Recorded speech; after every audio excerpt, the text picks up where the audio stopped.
अस्सलाम वालेकुम नाज़रीन, प्रोग्राम जवाब खपे में आऊं तव्हांजो मेज़बान अली रज़ा मंगी तव्हां जा हाज़िर आहियां। नाज़रीन, असांजो साथी एंकर इम्तियाज़ मीर साहब न सघियो आहे, इन जे लाइ अॼु आऊं अवां जा हाज़िर आहियां। ज़िक्र कंदासीं मुल्क जे सूरत हाल जो, सियासी सूरत हाल जो, ख़ासि तौर ते जेको अदालती मामलनि में मुदाख़लत वारो मामिलो आहे उन ते पाण ॻाल्हि ॿोल कंदासीं। फैसल वावडा जी प्रेस कॉन्फ्रेंस ऐं उन खां पोइ पाण मुरादो नोटिस केस जी बि ॻाल्हि कंदासीं। सुप्रीम कोर्ट ऑफ पाकिस्तान पाण मुरादो नोटिस वरितो आहे, उन ते ॿुधणी थींदी।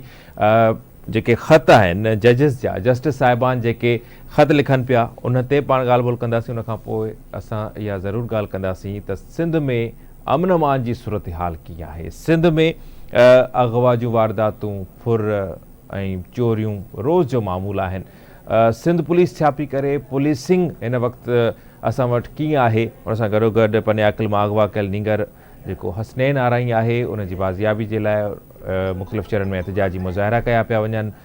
पनियाकल में शटरबंद हड़ताल बि कई वई आहे, रैलियूं कढी पियूं वञनि।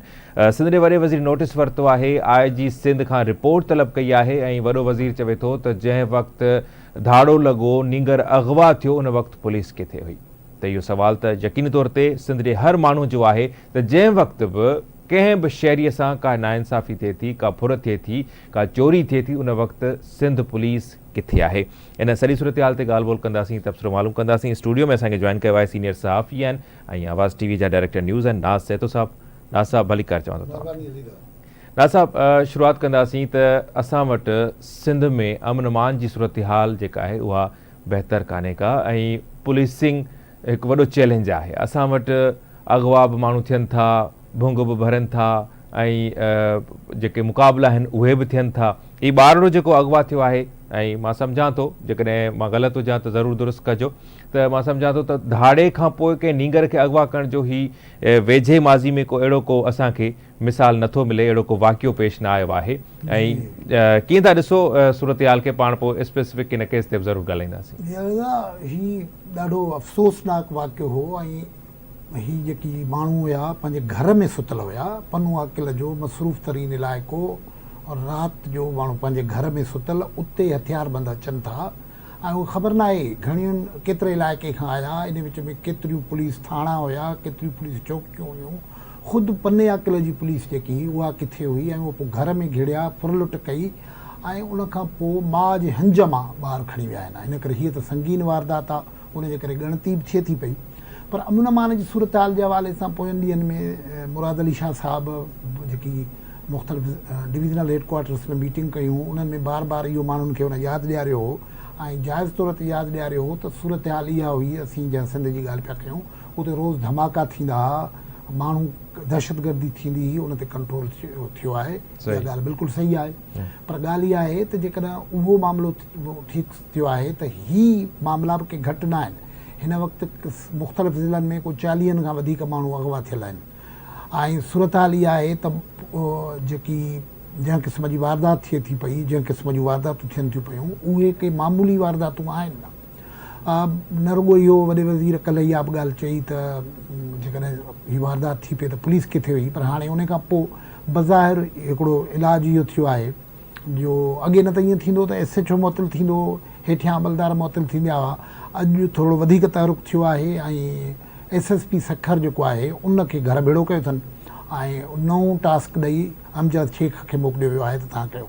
हाणे अमजद शेख साहिबु एफिशिएंट ऑफिसर हूंदो ऐं उन कुझु कमु बि कयो आहे, उहो माण्हू ॾिठो आहे, पर छा उन वटि को जादूअ जी छड़ी त न आहे जो हू करे सघे। मिसाल तौरु अमजद शेख जे हवाले अॻु में जेके टास्क मिलिया आहिनि उन्हनि में प्रिया कुमारीअ जी इन्वेस्टिगेशन आहे, जंहिंजो को अञा खुरपेर कोन ॾिठो ई सघियो आहे।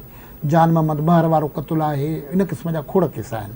हाणे ॻाल्हि इहा आहे त जेकॾहिं पुलिस इन अंदाज़ में जेकॾहिं बदिलियुनि सां हिकिड़े खे बदिली करे ॿिए रखण सां मामिलो हले हा त इहो थिए न। असांखे बुनियादी तौर ते पुलिसिंग थिए इन इलाइक़े में। मिसाल तौरु अपर सिंध जा ज़िला आहिनि, अॼु हिकिड़ो माण्हू जेको डिस्पेंसर हो उहो बाज़ियाब थी आयो आहे, उहो पुलिस न करायो आहे बाज़ियाब।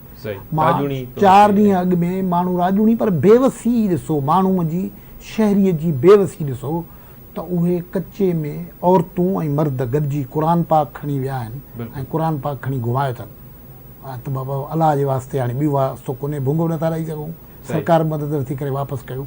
उन खां पोइ हुननि जो बयानु इहो आयो आहे त बाबा मूंखे छॾे विया आहिनि। हिन वक़्तु मां जॾहिं हिन प्रोग्राम में शरीक थियण लाइ आयुसि पिए त मूंखे ख़बर आई त कश्मीर में बि को माण्हू वापसि थियो आहे।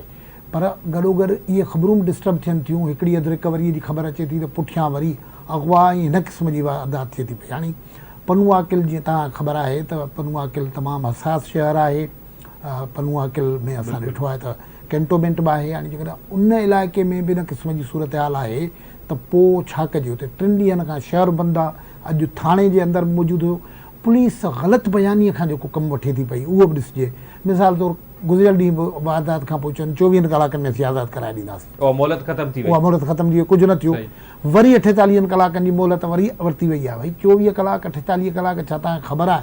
जेकॾहिं आहे त पोइ त तमामु ख़तरनाक ॻाल्हि आहे। त तव्हां इन क़िस्म जे अंदाज़ सां सूरत हाल खे डील कयो था पिया। सही। अच्छा ना साहब, प्रॉब्लम किथे आहे? पुलिसिंग असां वटि सिंध पुलिस आहे, असांजा जवान शहीद बि थियनि पिया ऐं कार्रवायूं बि थियनि पियूं, पर जेको बुनियादी मसइलो आहे अमन अमान वारो उहो बहितर कोन पियो थिए। कचे जा इलाइक़ा हुजनि, शहरी इलाइक़ा हुजनि, चोरियूं फुरूं रोज़ जो मामूल आहिनि। ऐं हर माण्हू पोइ कहिड़ो बि नंढो शहर हुजे या वॾो शहर हुजे, पर अमन अमान जी सूरत हाल जेका आहे उहा ख़ातिर ख़्वाह कोन्हे, बहितर कोन्हे। इन जो ज़िक्र पाण कयोसीं त मिसाल तौरु उनखे ब्रॉडर आस्पेक्ट में ॾिसिजे। हिकिड़ी त उहा सिंध सां ॾिठी जेका दहशतगर्दीअ जे शहर वरितल हुया, उहो मामिलो हुयो। ऐं सिंध में इहे डिघे अरसे खां बदअमनीअ जी लहरूं ईंदियूं आहिनि। इहे ज़ोन्स अलॻि ठहंदा आहिनि। हिकिड़े ज़माने में दादू बदनाम हुयो इन हवाले सां, पोइ टंडोला यार वारा इलाइक़ा बदनाम हुया, पोइ हैदराबाद बदनाम हुयो, पोइ हाला मटियारी वारो इलाइक़ो हुयो। हाणे इहे अपर सिंध जा इलाइक़ा आहिनि, इहे सदा ईअं ट्रबल्ड रहिया आहिनि। हाणे मुंहिंजो ख़्यालु आहे त पुलिसिंग ज़ाहिर त पुलिस वारा असांखां वधीक ॼाणनि था। असांजे लाइ इहो वेही ॻाल्हाइणु सवलो आहे त हीअं कनि हीअं कनि, पर ज़ाहिर आहे हू ॼाणनि था पिया। पर कुझु शयूं त असांखे नज़र अचनि थियूं।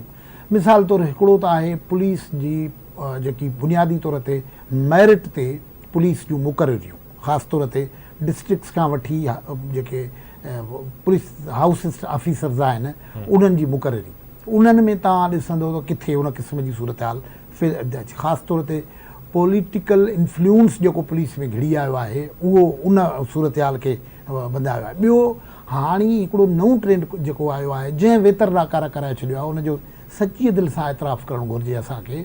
पुलिस वारा इन जे हक़ में लॉबिंग बि कंदा आहिनि, ॻाल्हाईंदा बि आहिनि पुलिस ऑफिसर खे, जिन सां असांजो वास्तो पवंदो रहंदो आहे, उन्हनि सां गुफ़्तगू थींदी रही आहे।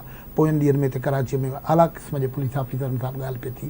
त उहे ई जेको हाफ फ्राई फुल फ्राई वारो इहो मामिलो आहे, उनखे इन जो हल सम्झनि था पिया। हाणे जेकॾहिं इहो हल थिए हा त हेतिरा त तव्हां करे चुका हो न, केतिरा माण्हू तव्हां जेकॾहिं कढंदव। ऐं इहे घणे भाङे इहे मुक़ाबला जैली मुक़ाबला आहिनि, जिन बाबति राति जो 1 बजे खां पोइ प्रेस रिलीज़ निकिरंदो आहे या पोइ राति जे पोएं पर में प्रेस रिलीज़ निकिरंदो आहे त हीउ मुक़ाबिलो थियो आहे। जेके वारिस आहिनि मुतासिर जा, उहे जॾहिं उहे ईंदा आहिनि त उनखे केस दाख़िल थियल हूंदो आहे ऐं माण्हू वीचारो माज़ूर थी वेंदो आहे ऐं उहो जवाबदार बि न हूंदो आहे। हिकिड़ो वधो केस ज़ाहिर थियो आहे जंहिंमें हिकिड़े आला पुलिस ऑफिसर ॾंढ भरियो आहे, लखें रुपया ॾंढ भरियो आहे। हाणे बुनियादी तौर ते इहो जेको फेक इनकाउंटर्स आहिनि, इन्हनि हिकिड़ो वैक्यूम पैदा करे छॾियो आहे। हिकिड़ी कहाणी। ॿी कहाणी इहा आहे त तव्हां पुलिस जी जेको यूनिटी ऑफ कमांड आहे उहा बि मुख़्तलिफ़ वक़्तनि ते टुटंदी रहे थी पई। मिसाल तौरु हाणे पुलिस वटि मूंखे ईअं सम्झ में नथो अचे त इहा यूनिटी ऑफ कमांड चइजे या कीअं कजे। पोयनि ॾींहंनि में तव्हां चीफ मिनिस्टर जो बयानु पढ़ियो त क्राइम जी सिचुएशन बाबति रोज़ चीफ मिनिस्टर सेक्रेटरीट खे तव्हां रिपोर्ट कंदो। हाणे चीफ मिनिस्टर सेक्रेटरीट खे अलॻि बयानु थींदो, IG साहब वटि अलॻि थींदो, होम मिनिस्टर वटि अलॻि थींदो, ऐं मुक़ररनि ऐं बदिलनि ते इहे कंफ्लिक्ट बि थींदा रहनि था पिया। इहे तव्हां ॾिसो त उहे पुलिस ऑफिसर्स इहे अहिड़ा आहिनि जेके फील्ड में कई पुलिस ऑफिसर अहिड़ा आहिनि जिन जो शायदि इन क़िस्म जो को तजुर्बो न आहे, इन जे करे उहे फेल्यूअर बि थियनि था पिया। ऐं इहो जेको डीपोलिटिसाइज़ेशन ऑफ पुलिस, मेरिट ते पुलिस ऑफिसरनि जी मुक़ररी ऐं पोइ प्रोफेशनलिज़म खे वधाइण जी ॻाल्हि जेकी आहे उहा जेसिताईं न कंदा तेसिताईं हीअ न थींदी। मिसाल तौरु हिकिड़े केस बाबति कॾहिं का थारोली इन्वेस्टिगेशन कनि न त इहो थियो छा हो, मुकमिल तौर ते इन्वेस्टिगेट करे माण्हुनि ताईं पब्लिक बि कनि। ऐं पोइ जीअं भई हीअ माण्हू पनेया किले जो हुसैन आराई खणण लाइ जेके आया, कहिड़नि रूट्स तां आया, इन विच में कहिड़नि पुलिस ऑफिसरनि जी हथियार हुया न। सही। बुनियादी तौरु आम माण्हू त वीचारो कुकुड़ खणी वञे थो, उनखे बि रोकीनि था पिया त पोइ हीअ कीअं हथियार कीअं था कढी अचनि पिया।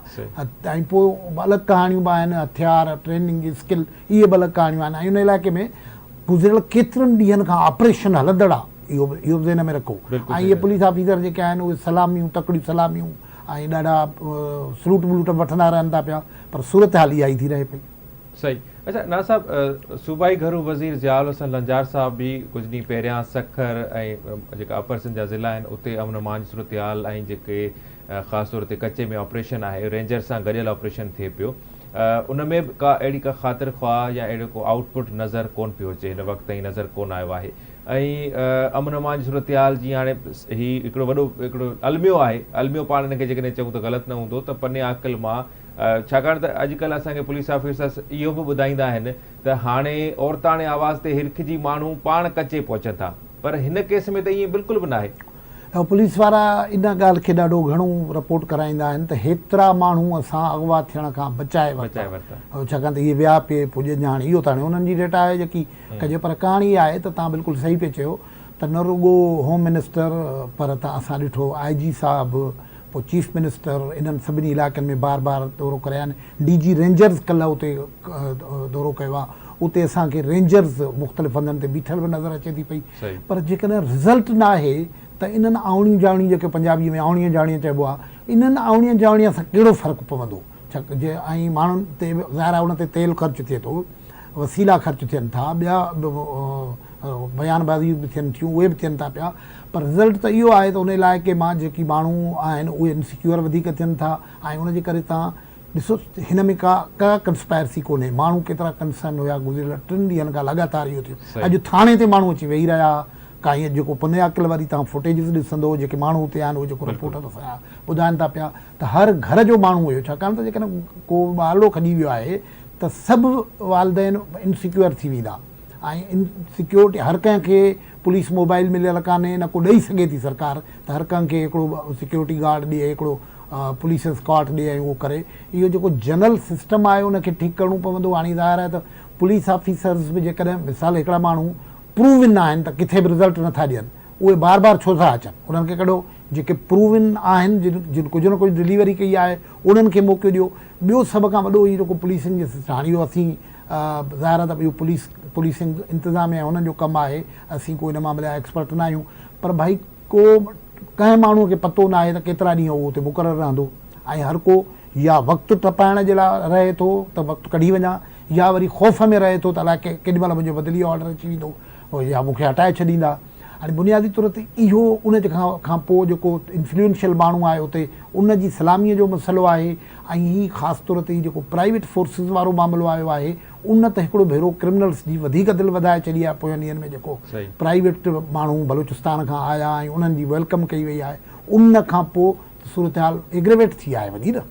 बिल्कुलु सही था चओ। अच्छा ना साहब, छा था सम्झो त हिकिड़ी मोहलत त ख़तमु थी वई, पुलिस हिकिड़ी मोहलत वरिती, उहा ख़तमु थी वई, सिंध जे वॾे वज़ीर नोटिस वरितो आहे, सख़्ती सां नोटिस वरितो आहे, उन हुकुम ॾिनो आहे त नींगर खे बाज़ियाब कराए वञे। सूबाई घरू वज़ीर जेको मुतासिर कुटुंब आहे उन्हनि सां हू राब्ते में आहे।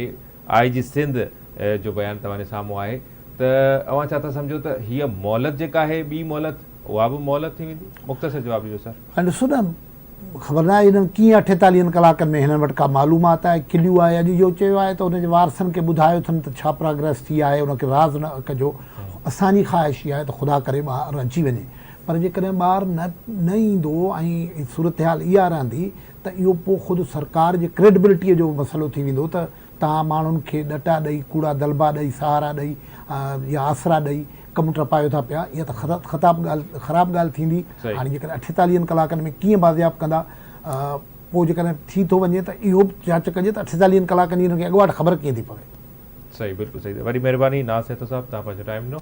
नाज़रीन, यकीनी तौर ते अमन अमान वारी सूरत हाल जेका आहे उहा बहितर न आहे। हर माण्हू पंहिंजे पाण खे ग़ैर महफ़ूज़ सम्झे पियो ऐं माण्हू परेशान आहिनि। रोड रस्तनि सां वेंदे फुरूं थियनि थियूं, एसी ताईं जो घरनि में घिड़ी धाड़ा लॻनि था ऐं मासूम ॿारड़ा बि अगवा थियनि था। हिकु वॾी चैलेंजिंग सूरत हाल आहे।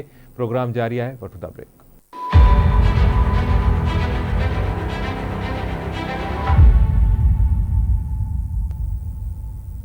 जी नाज़रीन, भली कार चवंदासीं। ज़िक्र कंदासीं सुप्रीम कोर्ट में नैब तरमीमी केसनि में PTI बानी जी वीडियो लिंक वसीले शिरकत थी आहे। चीफ जस्टिस साहब रिमार्क्स ॾिना आहिनि त जेकॾहिं क़ानून खे ईअं मुअतल कंदा रहियासीं त पोइ तरक़ी कीअं ईंदी। ऑर्डिनेंस आणिना आहिनि त पोइ पार्लियामेंट खे बंदि करे छॾियूं। चीफ जस्टिस साहब चवनि था जेकॾहिं मूंखे को कानून पसंदि न अचे त उनखे मुअतल करे छॾणु दयानतदारी न हूंदी। उन चवण त नैब तरमीमी केस जी ॿुधणी जेका आहे उहा मुलतवी कई वई आहे ऐं ईंदड़ ॿुधणी ते बि PTI बानी खे वीडियो लिंक वसीले शरीक करण जी हिदायत कई वई आहे। Supreme court senator Faisal Vawda जी प्रेस कॉन्फ्रेंस जो नोटिस वरितो आहे, पाण मुरादो नोटिस थियो आहे, उन ते ॿुधणी थींदी ऐं सेनेटर फैसल वावडा जी प्रेस कॉन्फ्रेंस में जेका जजिस ते तनक़ीद कई वई आहे उन जे हवाले सां बि ॻाल्हि ॿोल थींदी ऐं सीनियर सूबाई वज़ीर शर्जील राम मेमण साहब PTI बानी ते सख़्तु तनक़ीद कई आहे। उन जो चवणु आहे त KP जे गवर्नर हाउस जा दर बंदि करे नंढी सोच जो मुज़ाहिरो कयो वियो।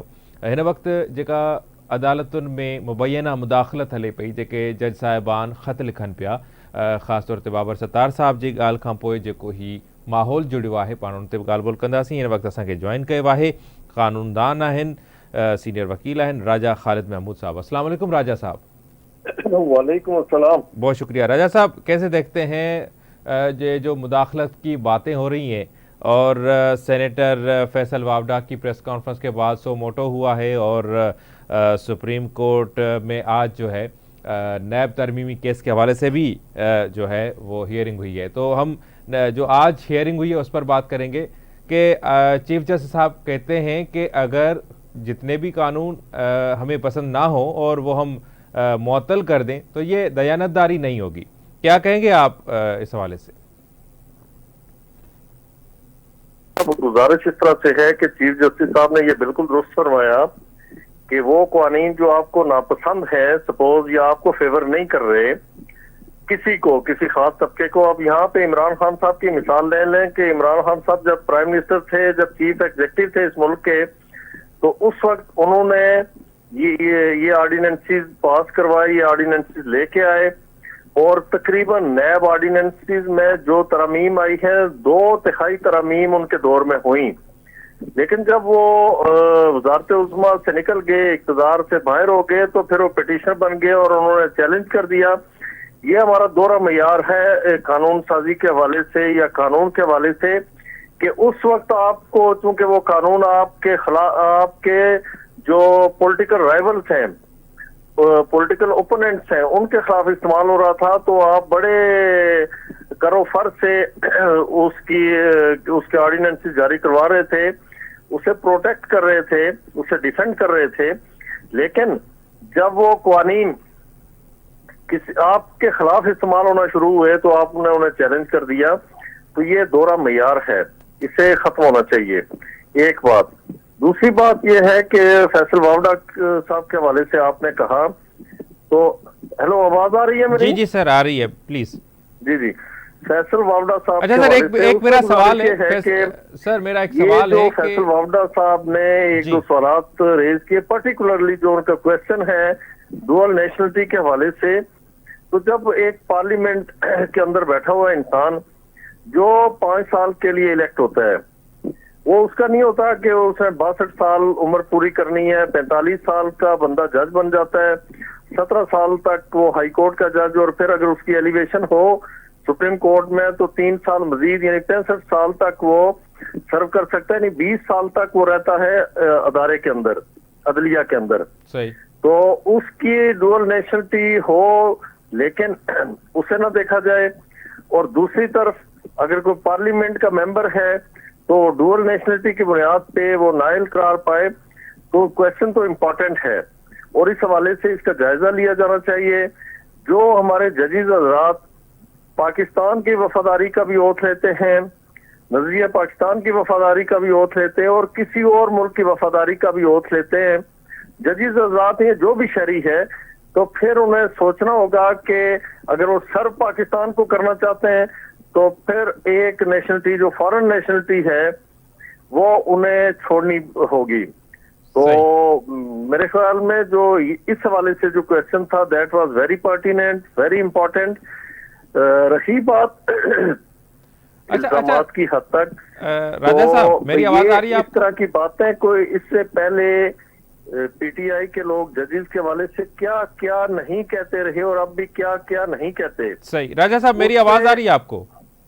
जी जी जी। राजा साहब, गुज़िश्ता दिन जो है पीटीआई बानी की जमानत मंजूर कर ली गई, 190 मिलियन पाउंड्स जो केस था उसमें, तो उस पर गवर्नर सिंध ने भी प्रेस कॉन्फ्रेंस की और उन्होंने यही कहा कि ऐसे फैसले ना दिए जाए कि हम 10 साल के बाद फिर कहें कि ये हमने क्या कर लिया। और भुट्टो केस का भी उन्होंने जो है वो एग्जाम्पल दिया। तो दीगर सियासी रहनुमा भी यही बात कर रहे हैं कि हमें तो 4-4 महीने 6-6 महीने में तारीख नहीं मिलती और जो लाडले हैं उनके फैसले जल्दी हो रहे हैं। तो क्या अब भी वो लाडले हैं?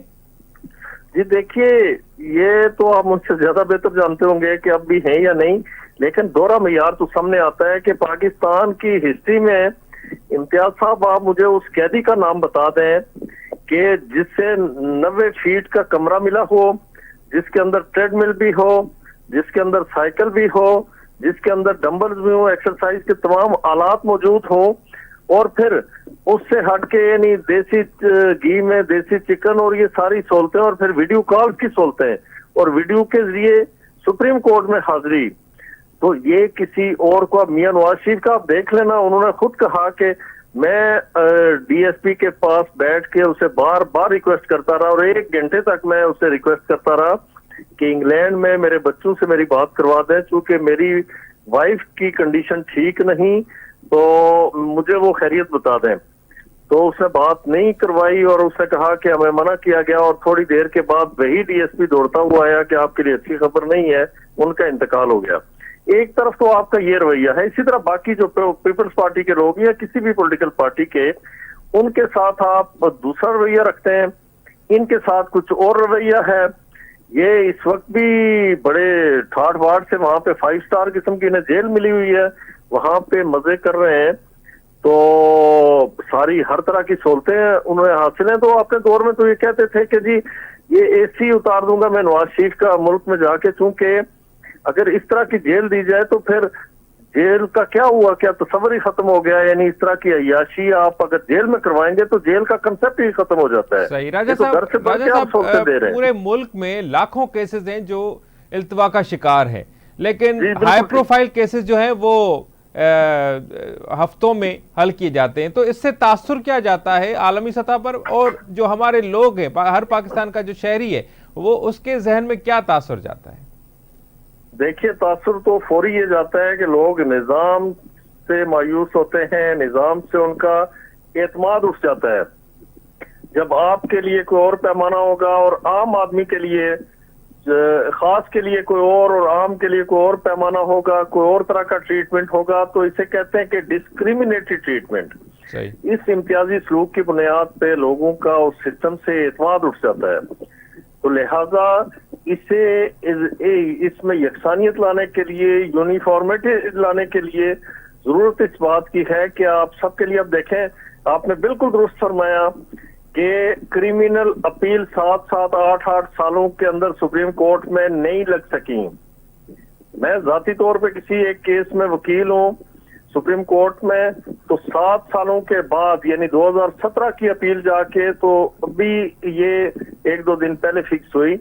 यानी मतलब कहने का ये कि, और दूसरी तरफ इस तरह के लोगों के लिए आप उन्हें बुलाएं, जजेस के गेट से दाखिल करें, कोर्ट में आए तो उन्हें गुड टू सी कहें, उनके लिए रात 8 और 9 बजे तक अदालतें खुली रहें, और वो बड़ी एक जुलूस लेके उसकी क़यादत करते हुए बड़ी शान शौकत से 8 बजे कोर्ट्स में दाखिल हूँ। ये मुजाहरा आप पिछले साल देख चुके हैं।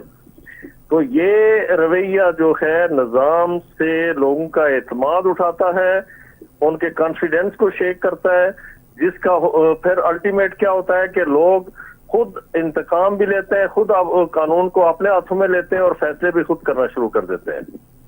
सही। अच्छा राजा साहब, तवील अरसे से नैब रेफरेंस का जो है, नैब केस का जो है, वो अभी तक फैसला नहीं आ सका, उसकी क्या वजूहत हो सकती हैं? किसका? ये जो इसका इमरान खान साहब वाला जो केस है उसकी बात कर रहे हैं? जी जी जी, जो नैब तरमीमी केस है उसके हवाले से। तरमीमी केस, अच्छा, तरमीमी केस का मेरे ख्याल में आ जाना चाहिए, और आज भी जो उसकी समाअत है वो गैर मुअय्यना मुद्दत तक फिर उसे एडजर्न कर दिया गया। तो एक तो मैं समझता हूँ कि यानी इस तरह के जो सियासी केसेस हैं और बिला वजह के केसेस। सही। राजा साहब, शॉर्ट ब्रेक का वक्त हुआ है, हमारे साथ रहिएगा। जी नाज़रीन, वक्त जो एनालिसाई जो मिलूता ब्रेक खां पोइ।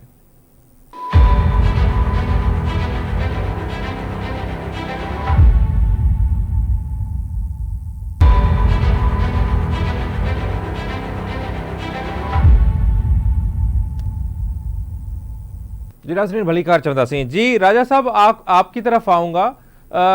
जो फैसल वावड़ा साहब हैं उनकी प्रेस कॉन्फ्रेंस का सोमोटो लिया गया है और कल जो है वो हियरिंग भी होगी, तो इस सूरत हाल में आप क्या कहेंगे? जी जी नाज़रीन असां कोशिश कंदासीं राजा साहब सां राब्तो कयूं, उन्हनि जो राब्तो असां सां ख़तम थी चुको आहे। असां ॻाल्हि कयूं पिया पूरे मुल्क में जेको अदालती निज़ाम आहे, आम माण्हू खे इंसाफ़ कीअं थो मिले, हाई प्रोफाइल केस जेके आहिनि उन्हनि खे कीअं ॾिठो थो वञे, कीअं ॿुधो थो वञे, ऐं ख़ासि तौर ते जेका जजिस जी मुदाख़लत आहे, जजिस जे मामलनि में मुदाख़लत आहे, उन ते अटॉर्नी जनरल बि पंहिंजो बयानु ॾेई चुको आहे, वफ़ाक़ी हुकूमत बि पंहिंजो जेको मौक़िफ़ आहे उहा ॾेई चुकी आहे त कंहिं बि क़िस्म जी का बि मुदाख़लत नथी कई वञे। हुकूमत या कोई इदारो अदलिया जे मामलनि में मुदाख़लत नथो करे, न करे रहियो आहे। इहो हिन वक़्त ताईं इहो मौक़िफ़ साम्हूं अची चुको आहे। हिन वक़्तु असांखे राब्तो असांजो बहाल थी वियो आहे राजा साहब सां। जी राजा साहब, नैब तरमीमी केस के हवाले से बात हो रही थी ब्रेक से पहले, तो मुख्तसर आप कमेंट करें, फिर जो सोमोटो पे कल हियरिंग होने वाली है हम उस पर भी बात करेंगे। मैं ये कहना चाह रहा था कि इस तरह के जो केसेस हैं, ये अब देखें 6 जजेस का जो खत वाला केस है, इसे सुप्रीम कोर्ट लेके बैठ गई और मामला भी इस तरह का है, जो असल काम है, जो आम आदमी का रिलीफ बनता है, वो रह जाता है। तो इस वजह से हमारे यहाँ जो अदालती जो इंडेक्स है दुनिया में, तो वो 140 नंबर पे है। हमें गौर करना चाहिए। एक तो हम लोग खुद भी उसके जिम्मेदार हैं, शहरी भी जिम्मेदार हैं, पढ़े लिखे लोग भी जिम्मेदार हैं कि फजूल कामों में अदालतों का रुख करते हैं, उन्हें उलझा देते हैं और उसका हाइप इतना क्रिएट कर देता है हमारा मीडिया भी और वो लोग भी, और सोशल मीडिया बिलखसूस, कि सुप्रीम कोर्ट के पास या किसी भी अदालत के पास कोई चाराकार नहीं रहता कि प्रायोरिटी बेसिस पे उस केस की समाप्त करके उसे डिस्पोज ऑफ करे। तो बाकी जो इस केस को मैं समझता हूँ कि जल्दी कंक्लूड करना चाहिए था। अब वो उसे साइना डाई एडजन का मतलब ये है कि उसे गैर मुआयना मुद्दत तक एडजन कर दिया गया, तो ये जल्दी हो जाता तो ज्यादा बेहतर था, ताकि असल काम, फिर असल केसेस कोर्ट में लगना शुरू हो जाए, इन केसेस से जान छूटे। अब ये जो 6 जजेस वाला लेटर वाला केस है, आप खुद देखें कि उस हवाले से सुप्रीम कोर्ट ने जो आगाज में जो इनिशिएटिव लिया था वो बहुत अच्छा था। और कानूनी तौर पे ये है कि अगर कोई फर्द इल्जामात लगाता है तो उसे सब्सटेंशिएट करने के लिए, उसे साबित करने के लिए या उसकी तहकीक करने के लिए, इंक्वायरी करने के लिए एक इंक्वायरी कमीशन कायम किया जाता है, जो हमारा कमीशन ऑफ इंक्वायरी एक्ट है 2017 का, उसके तहत। लेकिन वो कमीशन अपॉइंट किया गया, उसके बाद और शोर शराबा पड़ गया, नहीं जी इसका सो मोटो नोटिस लें, वो नोटिस लिया गया, बेंच बना, तो अब वहां पे समझे कि तकरीरें ही हैं। तो अच्छा राजा साहब, मुल्क के अवाम क्या उम्मीद रखें, मुल्क के अवाम क्या उम्मीद रखें कि ये जो सोमोटो हुआ है उसके बाद जो है कुछ हकायक सामने आएंगे, या सिर्फ जो सेनेटर फैसल वावड़ा साहब ने जो तनकीद की है जजेस के ऊपर, सिर्फ उस पर ही बात होगी? देखिए, बात यह है कि पहले तो फैसल वावड़ा साहब को बुलाया गया। अभी इसे ना समझा जाए कि ये कोई कंटेम्प्ट का नोटिस है, उन्हें बुलाया गया तो वो आके वजाहत करेंगे, बात करेंगे इस हवाले से। और जो एक बात तो उनकी बिल्कुल मैं समझता हूँ कि बड़ी क्लियर है और आपका जहन भी उस तरफ जाता है, मेरा भी उस तरफ जाता है, कि डुअल नेशनलिटी के हवाले से जो उनका क्वेश्चन जो उन्होंने रेज किया है उसे देखा जाना चाहिए। तो फिर ये इसे हम गलत दे रहे हैं कि ये कोई कंटेम्प्ट का नोटिस है। कंटेम्प्ट फिर अगर कोई फर्ज करते हैं उन्होंने कोई डेरोगेटरी लैंग्वेज इस्तेमाल की या कोई इस तरह से किया, कोर्ट को स्कैंडलाइज किया, या जो एडमिनिस्ट्रेशन ऑफ जस्टिस है उसके इंसाफ की फराहमी में, डिस्पेंसेशन ऑफ जस्टिस के रास्ते में कहीं रुकावट बने, तो ये कंटेम्प्ट ऑफ कोर्ट होती है, जो अभी तक ऐसा कोई लग नहीं रहा।